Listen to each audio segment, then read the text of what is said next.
বিধানসভার বিশেষ অধিবেশন আজ শেষ, কিন্তু সকাল থেকেই ছিল টান টান উত্তেজনা। কারণ মুখ্যমন্ত্রী আজকে তার বক্তৃতা প্রায় 2 ঘন্টার উপরে বেশি বক্তৃতা দিয়েছেন তারা, মানে বিধানসভার ভেতরে।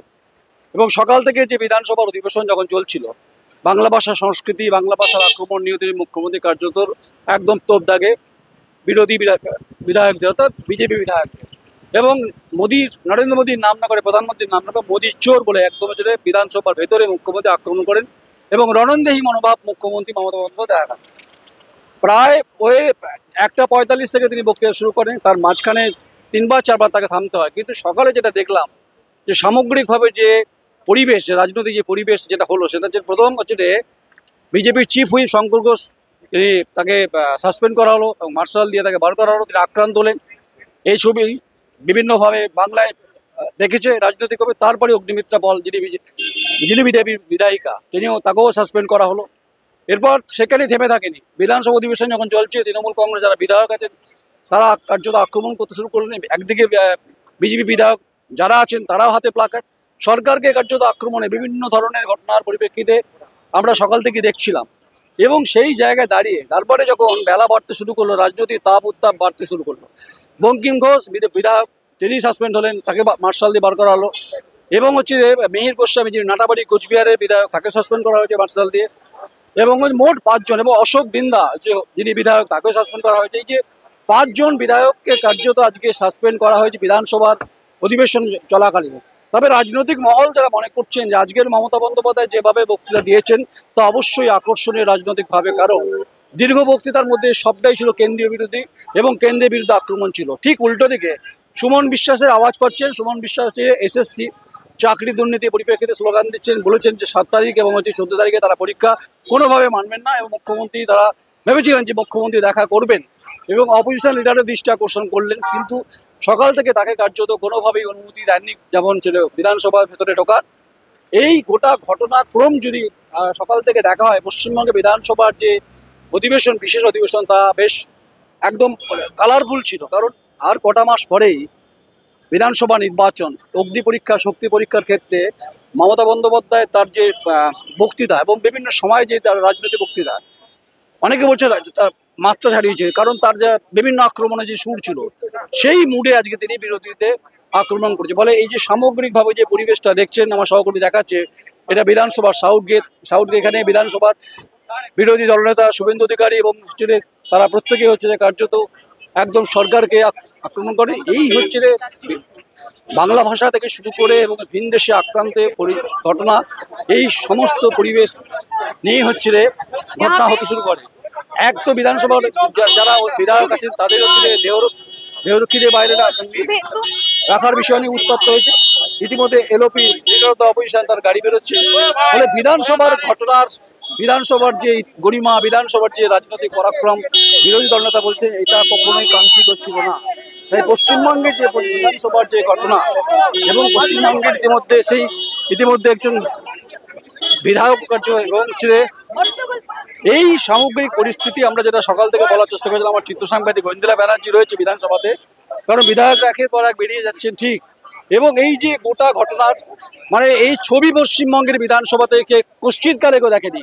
আমি আমার দীর্ঘ সাংবাদিকতা জীবনে অন্তত প্রায় 16-17 বছর ধরে বিধানসভা অধিবেশন বিট করার পরিপ্রেক্ষিতে বামফ্রন্ট থেকে শুরু রাজ্যের মমতা বন্দ্যোপাধ্যায় বিভিন্ন সময় আমি অধিবেশন কভার করেছি, কিন্তু বুদ্ধদেব ভট্টাচার্য থেকে আজকের মমতা বন্দ্যোপাধ্যায় বিভিন্ন ঘটনার সাক্ষী থেকেছি সাংবাদিক হিসাবে। কিন্তু যেভাবে মার্শাল দিয়ে কার্যত বার করে দেওয়া, সাসপেন্ড করে দেওয়া, এবং বিধায়ক এবং লিডার অফ দ্য অপোজিশন যেটা বলছিলেন বারবার করে যে একদম স্পিকার পক্ষপাতমূলক আচরণ করেছেন শাসক, কারণ শাসক দলকেই তো ডিফেন্ড তিনি সুযোগ দিয়েছেন। এই বিধানসভার অধিবেশনের ভেতর থেকে সারা বাংলার মানুষ দেখেছেন, আজ শুনেছেন, কারণ লাইভ স্ট্রিমিং হয়েছে। এ বাংলার যে যারা বিভিন্ন ধরনের রাজনৈতিক মতবাদে বিশ্বাস করে তারা তো শুনেছেন, তারা দেখেছেন, সাক্ষী দেখেছেন, বলছেন কেউ রাজসাক্ষী দেখেছেন।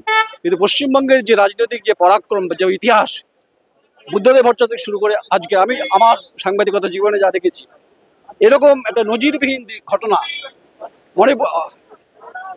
এবং যে বিধানসভার সাউথ গেট, এখানে বিধায়ক বেরিয়ে আসছেন, একটার পর একটা বেরিয়ে আসছেন।